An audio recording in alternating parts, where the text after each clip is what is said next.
Chester Gladkowski was your friend, your uncle, your granddad, your relative, your neighbor. And today marks the 1-year anniversary of my dad's death. I'd like to share with you the eulogy that was given at his funeral. I trust that it will be a reminder to all of us of how God used him to impact our lives for good. On behalf of family and friends, we want to thank you for coming together, giving thanks to our great God and Savior for his gift that he has given us through the life of Chester Gladkowski. I want to talk about Chester as a man of strength and skill. It seemed like there wasn't anything he couldn't open, nothing he couldn't do. He fixed TVs, testing those big tubes at the pharmacy's tube tester. He poured a concrete driveway in 1957 that still stands today with only one crack. He finished 2 upstairs bedrooms. He made a basement club room. He replaced the wooden hull in his first boat when it was found to be rotten. He installed a cruise control kit on his car.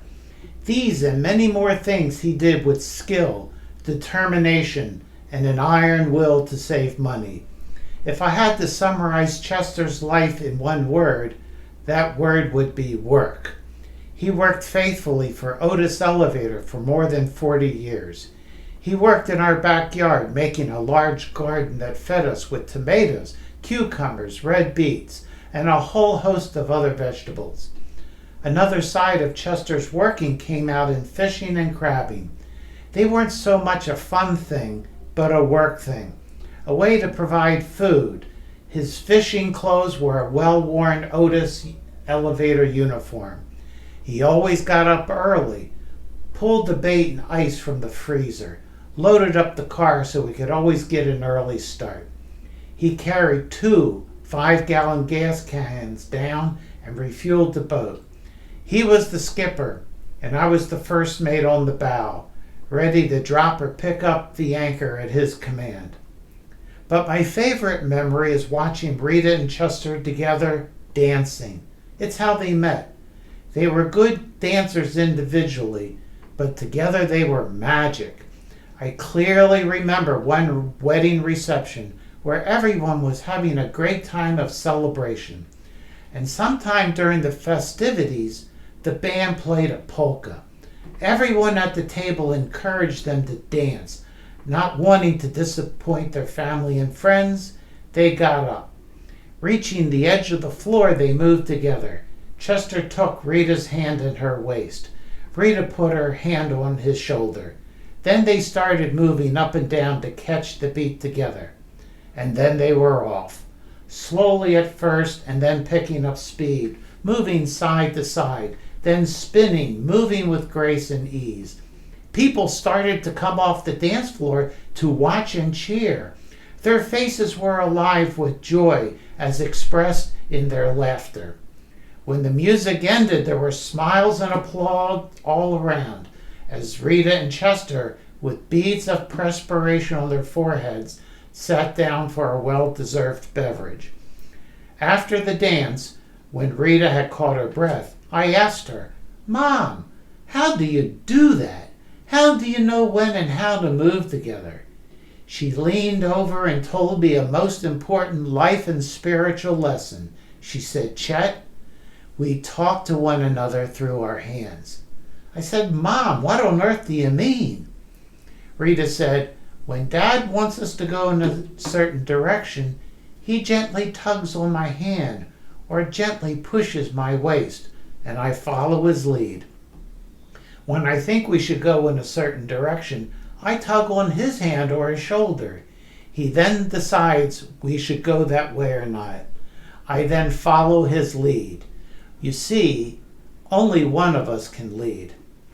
That short but memorable conversation has stuck with me all my life, because it's not only the way to dance, but it's also the only way to live with one another.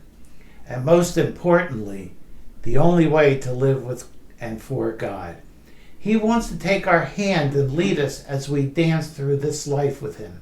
He's our loving God who paid for our sin through his Son and our Savior, Jesus Christ. But he's also a gentleman, not dragging us around, not forcing us where we're not willing to follow. Jesus says, I stand at the door and knock. He knocks on the door of our life, waiting for us to open ourselves up to his leading in this life and into all eternity. Jesus knocks and stands ready to say, welcome home. Welcome home. And that's where my final story about Chester is all about. Chester's welcome home moment.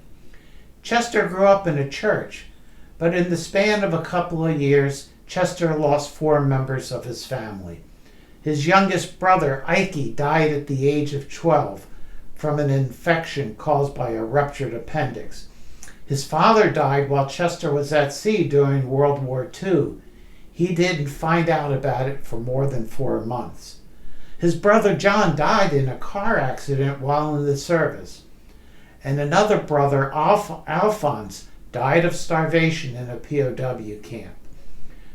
In hurt, pain, and agony, Chester cried out to God. It was so unfair. He kept asking why, but no good answers were available.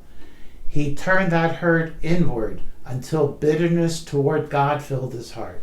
He never came to church with us, except sometimes at Christmas and Easter, when Rita badgered him into it.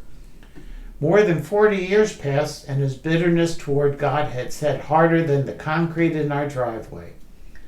But at the urging of Rita and Chester, he agreed to come back. And he was loaded for bear.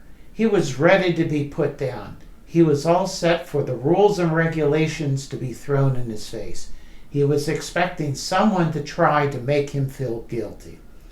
He went to a priest and told them that he hadn't been to church for more than 40 years. Chester said, "So, what do you think about that?"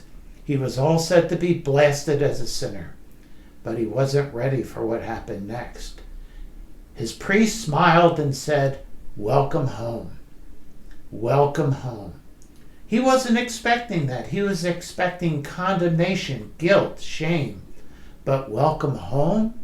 That caught Chester completely off guard.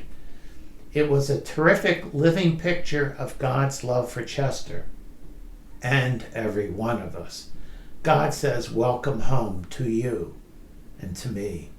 Today, God extends his hand of love, mercy, and grace.